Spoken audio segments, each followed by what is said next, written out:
Walk into a soaring stone cathedral, a quiet wooden chapel, or a traditional Orthodox procession, and you'll see wildly different rituals. How did one faith fracture into so many distinct global traditions? To understand the differences, we must look at the shared origin. Think of Christianity as a massive family tree growing from a single thick root, the early church, established between 30 and 1054 AD. That root shares a foundational theological DNA, the Trinity. This is the belief that God is one essence, existing as three distinct persons, the Father, the Son, and the Holy Spirit. Flowing from that is the Incarnation, the belief that God became human in the person of Jesus Christ, bridging the gap between the divine and humanity. Because of that bridge, Jesus' life, death, and resurrection offer a path to salvation.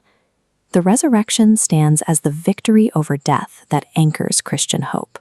Whether a congregation sings centuries-old Latin chants or modern rock music, those three early concepts form the unified bedrock of the entire religion. This closed, black leather Bible sits on thousands of altars as the physical document of those early concepts. Opening the cover reveals a complex library of ancient texts, ranging from poetry and history to biographies and letters.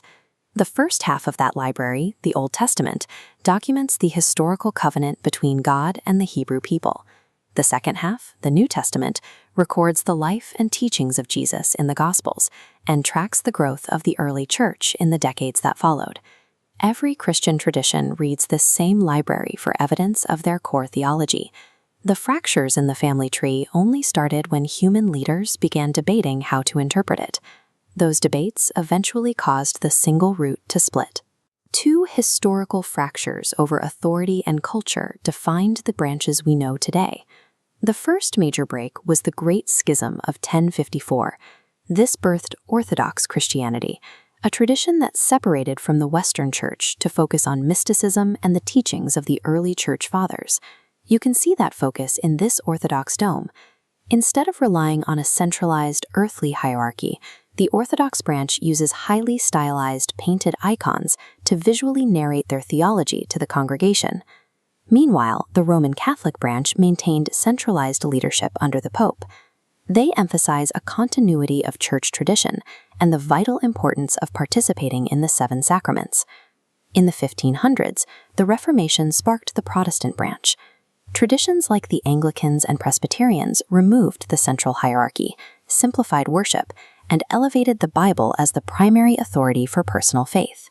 These three distinct branches represent three different ways to express the exact same root faith. Those theological priorities dictate the physical layout of the buildings where these communities gather. This wide Gothic cathedral interior reflects the Roman Catholic priority on grand communal ritual.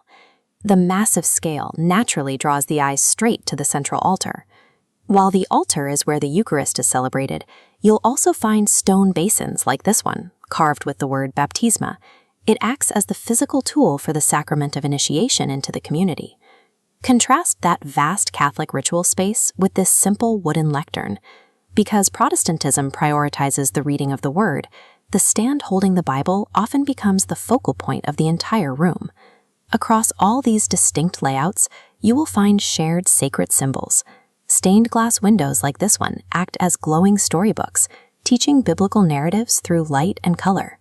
Step inside any church, and its architecture provides a 3D map of what that specific branch values most.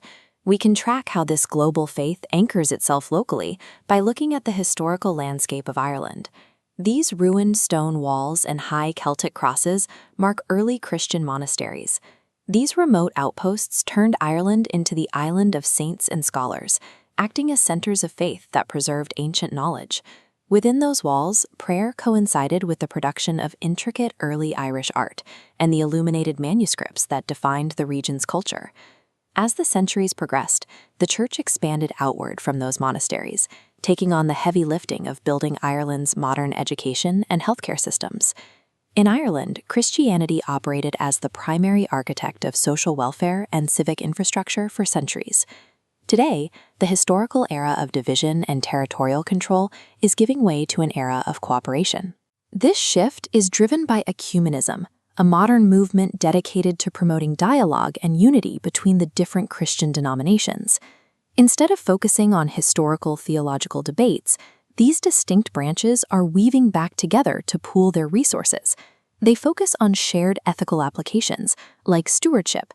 This is the mandate that humans must act as responsible caretakers of the earth and its environment. They also lean into the principle of love of neighbor.